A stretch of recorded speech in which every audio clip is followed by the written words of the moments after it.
Ahoy hoy, I'm B-Side Berto. Welcome to the last episode of Elk Boulder on Settlement Survival, a strategy city builder game by Gleamer Studio. These episodes of Elk Boulder are a series of screenshots of gameplay, but for this final episode, I do have a smidget of video for you. In the last episode for Elk Boulder, we started messing around with the tourist area. We built a cannery making meat cans. Our laborers are down 12 with a fertility rate about 34%. And down the timeline, we do have an earthquake occurring. This would be the first earthquake for this build. In my boarding school, I have a bunch of students that are 14, 13 years old, which means they're going to be aging up soon. So my population, my laborers should be getting bigger. I've already went from 12 to 20 within a year. With the earthquake coming, I try to get some more building kits. I only have a handful of blocks done. I know I'm going to have a lot of homes destroyed when it hits. While I'm waiting for the building kits through trade, I do take shockproof stone floor down. I have enough sand to do it, but I do run out of stone by doing this. I do use a technology point on the hospital. And through the town hall, some tourists actually apply to be settled here. I do accept them since I'm low on laborers at the moment. And the earthquake hits, and you can see the damage. Here's the first town, the old town. The second city center, the industrial area. And my third marketplace area, the lake neighborhood. And just as I'm about to repair all these homes, there is an animal plague on the timeline. Now that my laborers have gone up, I start sending trade out again. I'm exclusively getting butter mostly because I do not have the means to make it. Another technology point, and we get baskets. When the animal plague hits, 2 pastures get it. One of my alpaca and one of my turkeys. I start putting down tea shops to make coffee. I did have a weather event, ice storm hit, a level 3. You can see the frozen lake and the frozen river. This is how year 56 started. And as I got closer to year 60, when I'm going to end it, I went through a sandstorm, a level 2. And here's a quick video of a look around.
And here are a few things I liked and did not like about this build.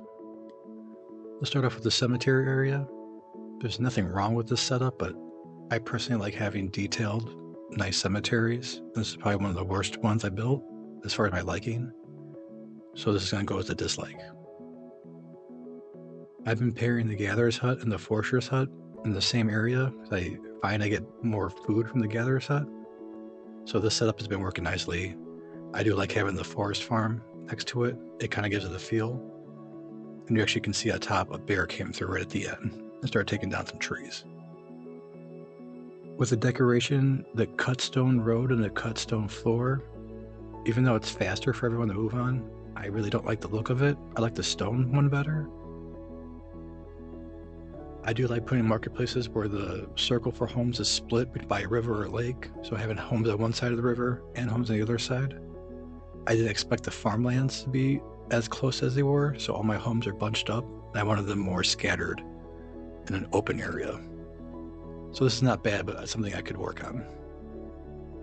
My industrial area is a mess. I started it too late, and it's just all over the place. For my next build, the industrial area, mines, quarries, or something I will focus on early on. My apiary area, overall, I do like it. You can see where I try to put ground down on one of them to see what it looked like. I like the grass area better. The only couple of things I wish I would have done differently is kept this middle one open for open area, like a little courtyard. And while I was decorating some stuff, I put everything on 10 speed just to kind of see where it went. And I did go through another weather event, and this time a tornado. And they came through on the bottom area by the tourist in the lake neighborhood. At the end of most of my city's builds, I do start playing around decoration to see what it looks like for the next time I play. And here's a side view of some stuff in between the roads in the third city center area. I put down a little hedgerow maze in my tourist area. I've done this before in another build, so I kind of repeated it, expanded it. Overall, I do like the way it came out. I always go for dates, and I do like how this did come out, but it looks a little wonky. I should have placed my compost a little bit better. And here's my all coffee storage yard. I have about 20,000 coffee, and about over 9,000 is sitting in there right now. The small fishing porch you get from the Lorenzo through trade, I do like it on the lake. It seems to look better than the fishing dock itself. You can see them next to each other. For trading, I started off with Rania to get the dates, and overall we ended up to level 3. Then I switched to Lorenzo to get the barber shop and the small fishing port. I ended up getting level 4 with him. The other two, I have up to level 2 on each of them, and almost level 3 with Carlos. I finally paused it and ended it just in the middle of year 63 when I saw another earthquake coming down the pipeline, and I'm not going to play that long to get to that point. Thanks for watching this final episode of Elk Boulder. I hope you've enjoyed this series. Stay tuned for another series. I'm still thinking of what I'm going to do with it. But again, if you have any suggestions or comments, questions, feel free to let me know. Take care and have a good one.